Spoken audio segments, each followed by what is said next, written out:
गेवराईचे सगळे मित्र, बंडू शेठ मोठे यांचे सगळे साथीदार पंढरीच्या वारीला, पंढरीच्या राजाचं दर्शन घेण्यासाठी वारीमध्ये चाललेले आहेत. माऊली, वारीला जात असताना तुम्हाला काय वाटतंय? चांगलं वाटतंय, आनंद वाटतोय ना? वा, इथं काय माऊली माऊली म्हणताना कसं वाटतं माऊली? एकदम परमानंद होऊ राहिलाय. वा माऊली, काय वाटचाल मोहरची पंढरी पांडुरंगाला काय मागणी आहे? मागणी आहे की शेतकऱ्याला चांगले दिवस येऊ दे, पाऊस, सुख समृद्धी शेतकऱ्यासाठी चांगल्या पद्धतीनं आशीर्वाद पांडुरंगाचा सर्व शेतकऱ्यांना मिळू दे हेच.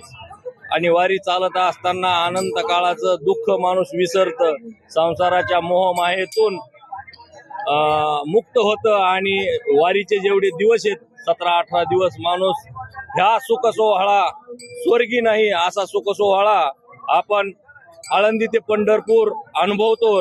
याची प्रचिती येते. पांडुरंग कितीही दमलेला माणूस असला तर संध्याकाळी त्याच्या पायावरून हात फिरवतो आणि नवीन ऊर्जा माणसाला चालायसाठी प्रत्येक दिवशी निर्माण होती. असा एकही दिवस नाही की आज दमला आणि उद्या तो थकला, कारण की रात्रीतूनच अशी काही किमिया चैतन्य निर्माण होतं की दुसऱ्या दिवसाचा टप्पा माणूस आपोआपच पूर्ण करतो. ही पांडुरंगाची, ज्ञानोबा रायाची, तुकोबा रायाची किमिया आहे. वा, म्हणजे तुमचं सांगण्याचं तात्पर्य मागे पुढे उभा आहे संभाजी, तर आपल्या आजूबाजूला चौकड पांडुरंग उभा आहे. जिथपर्यंत आपण चालतो तिथपर्यंत आपण चालतो.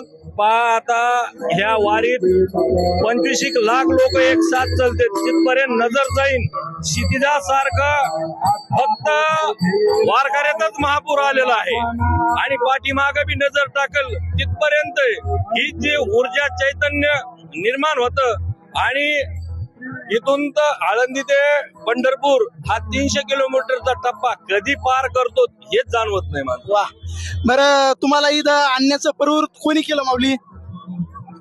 ह्या सर्व टीमला आणण्याचं प्रवृत्त आमचे निवृत्तीनाथासारखे ज्येष्ठ बंधू बंडूदादा मोठे, त्यांची ही 13वी-14वी वारी आहे. प्रत्येक वारीत ते नवीन 10-20 लोकांना घेऊन येतात. पहिली एक वारी कसोशीना करून घेतात, त्याच्यानंतर वारीतले माणसं तुटत नाही. माणसाला उत्सुकता असते की दुसरी वारी कधी येईन, आपण कधी पंढरपूरला जाऊ, हा सुख सोहळा कधी अनुभवू, याची प्रचिती आपल्याला येते. बंडूदादा सारखं, श्रीकृष्णासारखा बंडूदादा आहे आणि आम्ही त्याचे पेंद्या असे संगडी आहोत. दादाचं एक चांगलं काम आहे. या बघा, आम्ही सर्वजण आज पंढरी पांडुरंगाच्या दर्शनाला जात आहोत आणि ह्या वारीचा सोहळा जर या डोळ्यांनी, या देहानी जर बघायचा असेल तर तुम्ही निश्चित वारीमध्ये या, वारीचा अनुभव घ्या.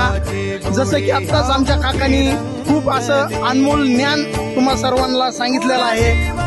हे सुख सोहळा स्वर्गात सुद्धा नाही, स्वर्गातले देव सुद्धा ह्या मृत्यू लोकात येऊन हे सुख सोहळा बघण्यासाठी प्रवृत्त असतात.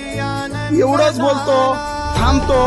राम कृष्ण हरी. बोला पुंडलिका वरदे विठ्ठल श्री ज्ञानदेव तुकाराम पंढरीनाथ.